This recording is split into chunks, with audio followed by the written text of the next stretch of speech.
사람이 소중한 것을 얻게 되면 기쁨을 느끼는데 그 기쁨을 느끼는 시간이 매우 짧습니다. 반면 상실감이 주는 슬픔은 매우 오래 간다는 것입니다. 그만큼 상실감이 주는 고통이 크다는 것이죠. 정신과 의사 엘리자베스 퀴블러 로스가 쓴 인생 수업을 보면 자녀를 잃은 부모들의 심정을 상세히 설명하는 내용이 있습니다. 부모가 자녀를 잃으면 그 순간에는 세상이 곧 끝날 것 같은 기분을 느끼지만 몇 해가 지나고 나면 그러한 비극이 자신을 성장시켰다고 말합니다. 물론 자녀를 잃지 않았다면 더 좋았겠지만 그 상실이 뜻밖의 방식으로 자신들에게 도움이 되었음을 알아차립니다. 그들은 열렬히 사랑하고 헤어지는 것이 한 번도 사랑하지 않는 것보다 더 낫다는 것을 배웠습니다.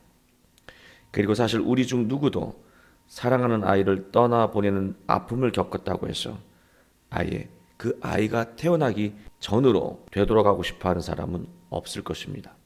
상실의 경험을 통해 우리가 얼마나 성장했는지 한눈에 드러나지는 않지만 고통의 경험은 자신을 더 강하고 온전하게 만든다는 것입니다. 부모가 느끼는 고통의 무게가 그대로 전달되는 그런 내용입니다.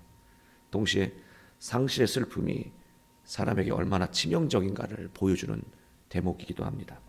상실의 슬픔이 사람을 과거에 묶어 버린다는 것입니다. 새로운 삶을 향해 한 걸음도 나아가지 못하게 만든다는 것이죠. 새로운 삶으로 나아가지 못하게 만드는 것은 상실의 슬픔만이 있지 않습니다.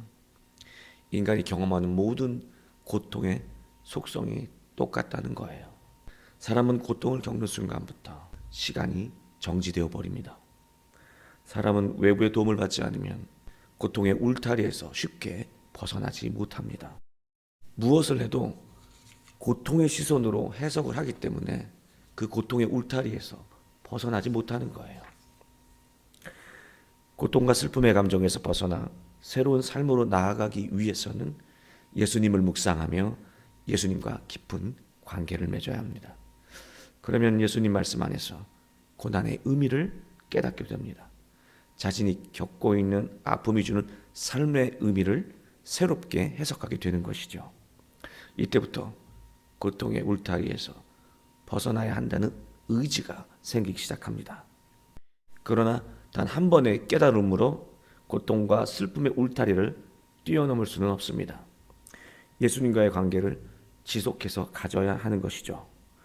예수님과 관계를 지속하는 과정이 바로 기도입니다. 기도는 우리를 속박하는 것에서 벗어나 새로운 삶으로 나아가게 하는 과정이라고 하는 것이죠.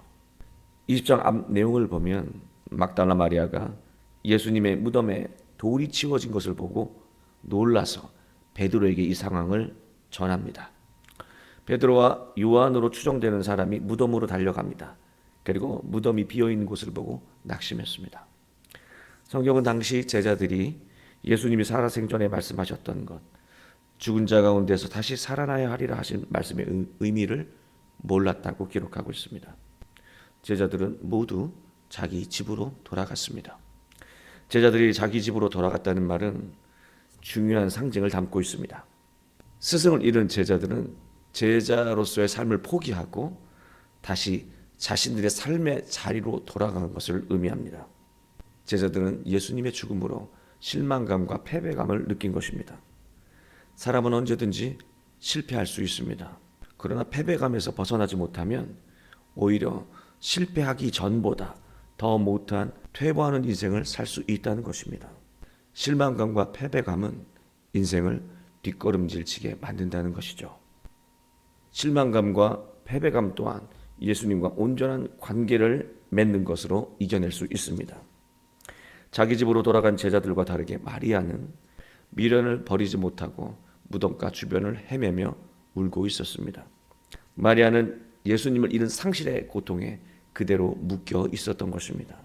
무덤가를 서성인다는 것은 마리아가 새로운 삶으로 한 걸음도 나아가지 못하고 있었음을 보여주고 있는 것입니다.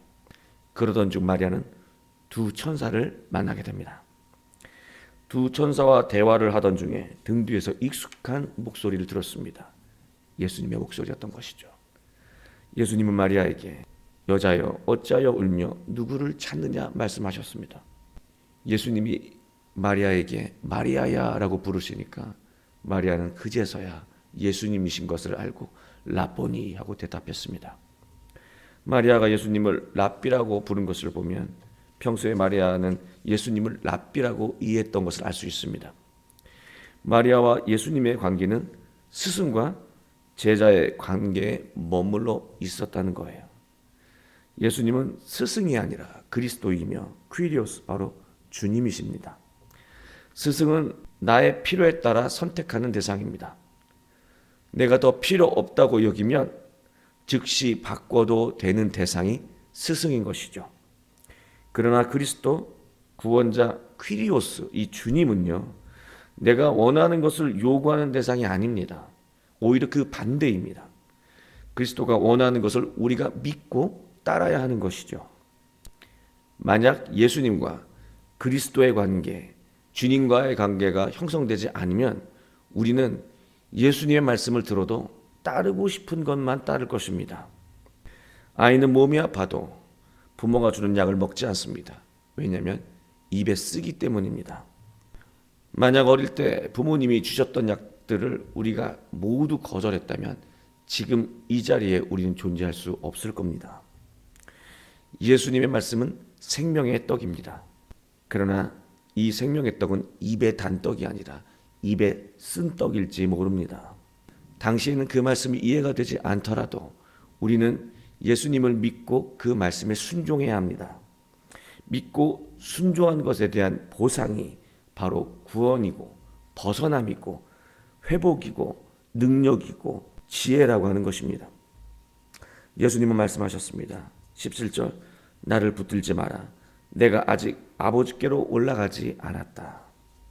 이 붙들다라고 하는 단어는 합토마이라고 하는 단어로 관계를 맺다라는 뜻이 있습니다. 예수님이 마리아에게 잡지 말라고 하셨던 말의 의미는요, 이제부터는 랍비로서의 관계가 아니라 그리스도, 퀴리오스, 주님으로서의 관계를 맺어야 한다는 의미를 이 말씀 안에 담아 전하고 계신 것입니다. 너는 내 형제들에게 가서 이르되 내가 내 아버지 곧 너희 아버지 내 하나님 곧 너희 하나님께로 올라간다 하라. 예수님은 하나님이 아버지인 것을 말씀하신 것이고 예수님과 형제로서의 관계를 맺은 사람은 하나님이 곧 그의 아버지가 된다는 말씀이었습니다. 결국 이 말씀은 예수님과 온전한 관계는 하나님과 이어지게 만들고 하나님의 자녀가 되게 만든다는 거예요. 예수님을 통해서 하나님과 이어져 하나님의 자녀가 되는 사람은 하나님이 주시는 그 위로를 직접 경험하게 되고요. 슬픔과 절망 속에서 자신을 향한 하나님의 놀라운 계획을 보게 된다는 사실입니다. 우리가 절망과 슬픔을 겪게 되면 한 걸음도 나아가지 못하는 이유가 무엇입니까? 앞이 깜깜해져서 그런 거예요. 그러나 예수님과 깊은 관계를 맺고 하나님과 이어지게 되면 우리는 보게 되는 것이 있습니다. 자신을 향한 더 크고 웅장한 하나님의 뜻을 보게 되는 것이죠. 그것을 보는 순간부터 우리는 아픔을 떨어내고 다시 일어설 수 있습니다. 소망이 가득한 새로운 삶을 향해 나아갈 수 있다는 거예요. 18절, 막달라 마리아는 가서 제자들에게 내가 주를 보았다고 말했습니다. 마리아는 제자들에게 자신이 랍비를 보았다고 하지 않았습니다. 주를 보았다고 했습니다. 이제 마리아에게 예수님은 더는 랍비, 선생님이 아니라 주님, 그리스도, 퀴리오스가 된 것입니다. 이 보았다라고 하는 호라오라고 하는 말은요, 나타나다는 뜻이 있습니다. 이 나타나다는 뜻은 구현하다라는 의미도 있어요. 어떤 가치와 어떤 무엇인가를 삶을 통해서 드러내는 것, 그게 구현입니다. 마리아의 삶을 통해서 예수님이 나타난 것, 그가 예수님의 말씀을 구현한 거예요. 마리아의 삶에서 예수님의 모습이 구현된 겁니다. 마리아는 예수님과 올바른 관계를 회복한 이후부터 슬픔의 수렁에서 벗어나 예수님의 능력을 드러내며 완전한 변화의 삶을 살았다라고 하는 것입니다. 저는 오늘 본문을 보면서 마리아를 예수님에게 인도한 이 두 천사를 어떻게 이해해야 하는지 묵상했습니다. 그랬더니 저에게 이런 깨달음이 오더라고요. 한 천사는 분명 예수님의 말씀이고요. 또 한 천사는 예수님의 말씀 안에서 고통의 의미를 찾는 기도라고 하는 거예요. 그 기도가 천사의 역할을 하면서 예수님과 깊은 관계를 맺게 해준다는 것이죠. 예수님과 올바른 관계를 맺어주는 천사는 예수님의 말씀이기도 하고요. 말씀을 묵상하면서 예수님에게 드리는 기도이기도 하다는 사실입니다. 사랑하는 교회 여러분, 힘들고 어려운 일들을 겪을 때 우리는 분명 슬퍼하는 시간, 애도하는 시간을 충분히 가져야 합니다. 그러나 슬퍼하는 것으로 끝나면 안 된다는 거예요.